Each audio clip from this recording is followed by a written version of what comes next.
Hello मित्रांनो, सगळ्यांना जय भीम। आज आम्ही चाललो वळूर बुद्रुकला, तिथं संभाजी महाराजांचं समाधी आहे। चला घ्या चला, चला वळूर बुद्रुकला।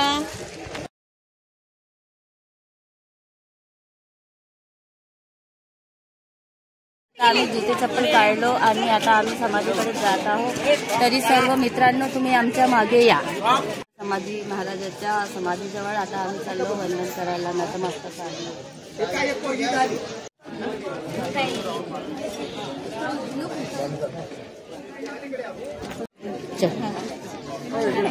गोविंद महाराजांची समाधी बघायला, ज्यांनी संभाजी महाराजांचे तुकडे गोळा केले।